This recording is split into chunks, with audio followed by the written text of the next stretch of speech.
for our final speakers, we're going to have Jamie switch roles and become one of the speakers, where he'll now be joined by Mike Hartley, both from the MITRE ATT&CK team. So take it away, guys. Thanks, Adam. And like I said, this is Jamie Williams here. I'm here with my friend Mike Hartley, and we're giving you an update from the ATT&CK team on what's happening with pre-ATT&CK. So it has been a truly crazy 2020 in many ways, and even just for the ATT&CK team. We started the year doing sub-techniques. We released beta. We released the final in, I believe it was July. We've been growing cloud, and then recently we released the network platform as well as ICSs and sticks. So but like anyone, any ATT&CK consumer, you might have noticed in the most recent release that ATT&CK normally grows vertically. We see new techniques, new sub-techniques, but in this release, ATT&CK for enterprise got a little wider. And this is because we merged the previous pre-ATT&CK matrix into enterprise. So Mike and I are going to give you a little more detail on what happened there, as well as some transparency and insight into the decision making that went into this process. So first off, this didn't happen overnight. This wasn't something that we just, decided this year and implemented. You might have seen this graphic previously.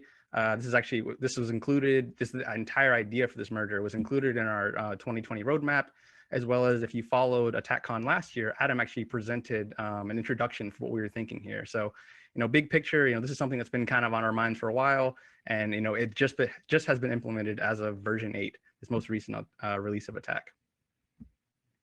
So a little background about pre-ATT&CK. It was initially released in 2017 as a separate matrix from enterprise. So it had its own 17 tactics.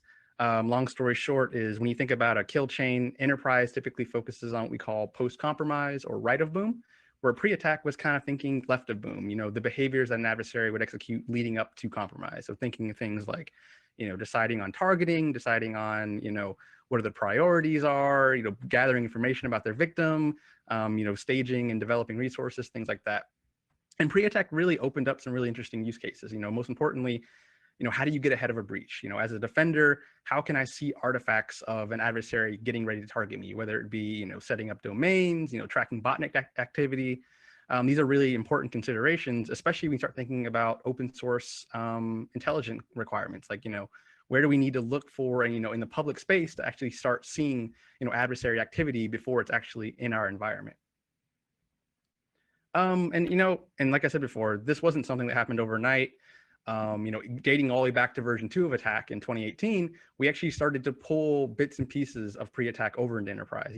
Particularly in this case, the initial access tactic was actually populated from 2 tactics that were previously in pre, launch and compromise.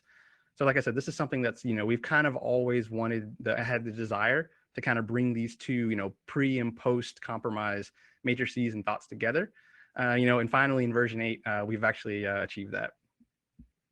So like I said, this most recent release of ATT&CK version 8, we've officially deprecated the pre-ATT&CK matrix. It is still available, via our versioning, but going version 8 forward, pre-ATT&CK is deprecated and has been replaced by the pre-platform in enterprise. So pre will sit next to Windows, Mac OS, Linux, network, cloud, all those other platforms within enterprise.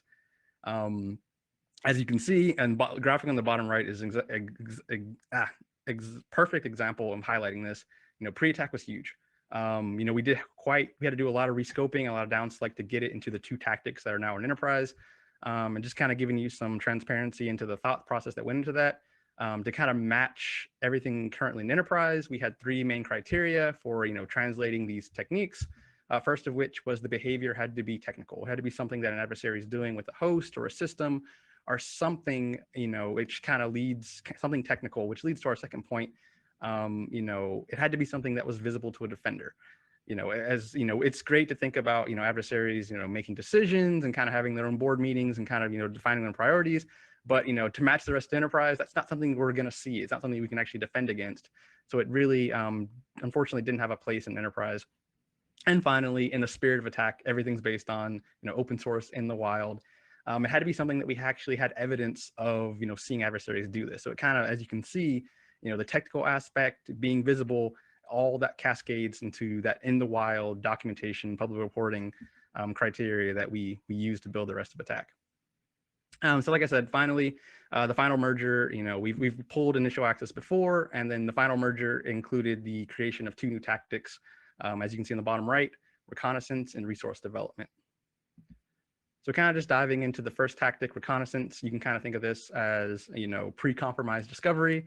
This is an adversary, actively or passively gathering information that they're going to use during targeting. In terms of just stats, reconnaissance is 10 techniques, 31 sub-techniques. And really interesting nuance about it is it's split into two categories, more or less. There's the, what information is the adversary, gathering, whether it's about your host, your infrastructure, your personnel. You can kind of think of those, as well as how. How is an adversary actually gathering this information? Are they scanning for it? Are they sending you phishing probes? Or are they, kind of triaging and combing through publicly available information?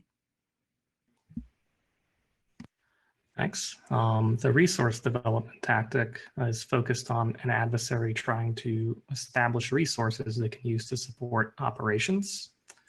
So that includes techniques that involve adversaries creating, purchasing, or compromising and stealing resources that can be used to support targeting.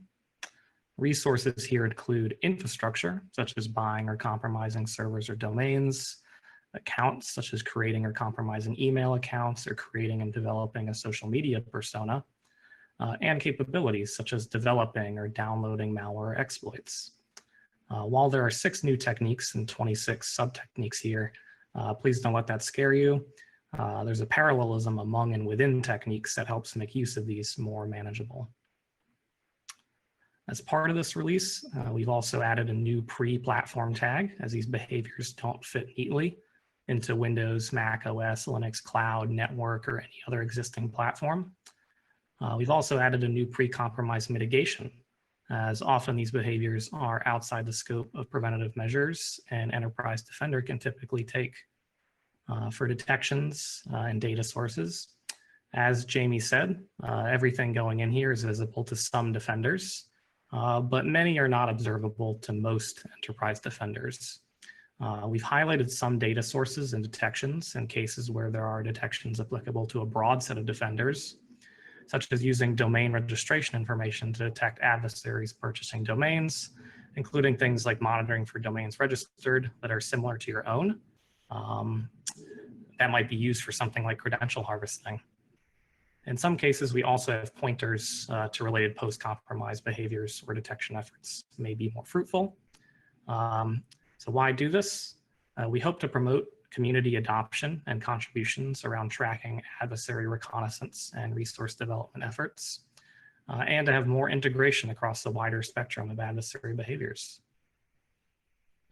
As Jamie mentioned, for the version 8 release, we have deprecated pre-attack. However, previous versions of attack will retain the pre-attack matrix in case you aren't ready to make the switch quite yet. So you can still use pre-attack in version 7.2 and earlier on our website, in the sticks, and in the attack navigator. So how can you help? As we've said, attack is very focused on the community.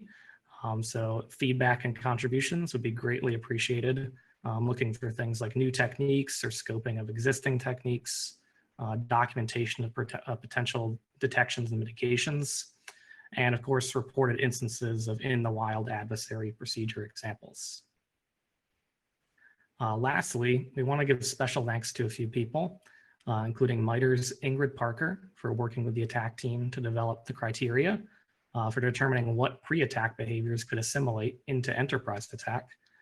We also want to give special thanks to former attack team member Katie Nichols, along with current head of attack Adam Pennington, for whiteboarding sessions to determine the techniques and sub-techniques that fit those criteria. And lastly, a thank you to Kristen Esbeck for leading the creation of pre-attack, which much of this work was based on. And that, folks, is how we helped put the pre into attack. Thank you, and back over to you, Jamie. And I'm just going to thank everyone again for joining ATT&CKcon, as well as in advance for all the contributions to the pre-effort. And with that, I'll turn it over back to Adam for a sign-off. And thank you, guys. Mike and Jamie will be available for questions in the Slack. Jamie's not going to ask himself questions today. Thank you again to all of today's speakers and for everyone for joining us. There's been some great discussions in the Slack, which hopefully will keep going after we're done here. Links to videos and slides from today will be emailed to everyone who registered once they're ready to be put online. And we'll be getting those out to everybody as well. Please join us for the next ATT&CKcon Power Hour on December 11th. Registration is open today, and thank you again for joining us.